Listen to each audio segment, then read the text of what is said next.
London from the beautiful northern town of Burnley, hence the rather simple accent. In fact, if I want to sound intelligent, I need to find someone from Birmingham. Any brummies here. I had my first London date. Woo! After 2 drinks, she did something I've never seen a northern girl do. She ordered water. Shit. That meant I was going to have to talk to her. I didn't roll well. Apparently, I'm not sophisticated enough. So I went to an art gallery. Above one door, there's a sign, performance art. Inside, there's an artist guy laid on a huge bed, stark naked, having a wank.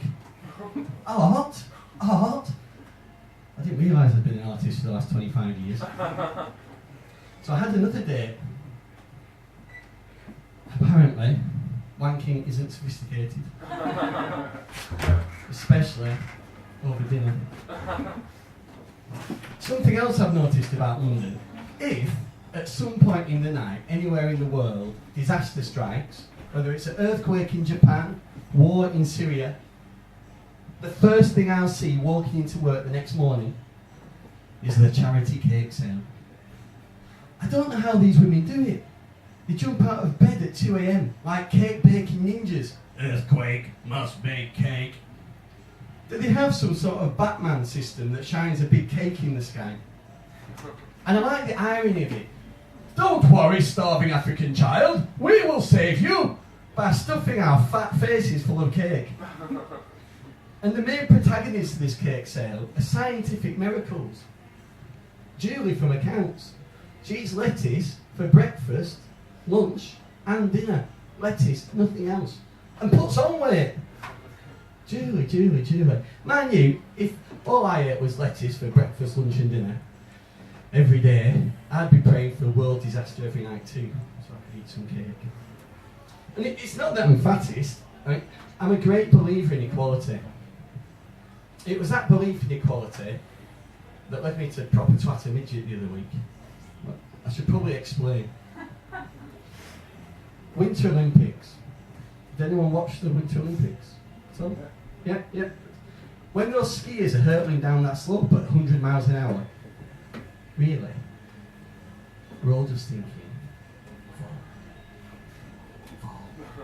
fall. But when it's the Paralympics, I don't think like that. I don't want them to fall. When they're hurtling down that slope on one leg with half an arm, I'm thinking, please don't fall. Don't fall. But then I think, John, you're not being equal. Fall, you one-legged bastard, fall! I went to a mass pillow fight at Trafalgar Square. They have it every year. I don't know if you've ever been. Thousands of people whacking each other with pillows. It's brilliant fun. But in the midst of all this chaos, I saw a midget out of the corner of my eye, stood there with a little pillow.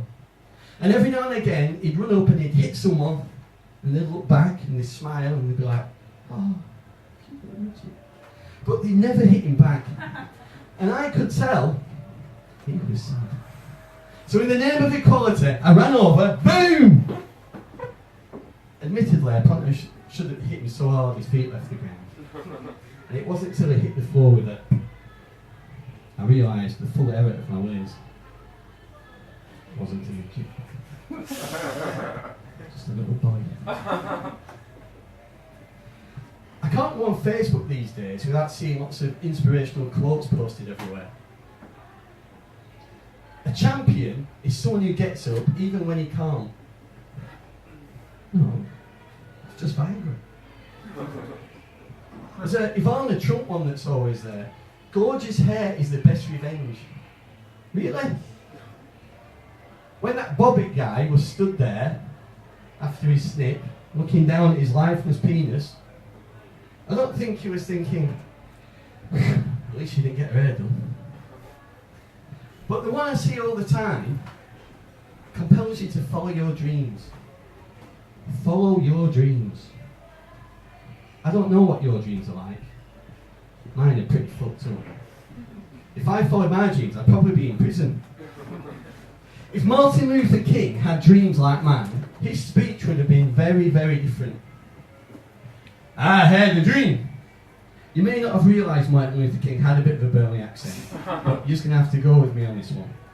I had a dream that one day all the black folk and all the white folk will stand together as brother and sister, and they will rise as one in a joyous explosion over jewellery from accounts, smothered in cake.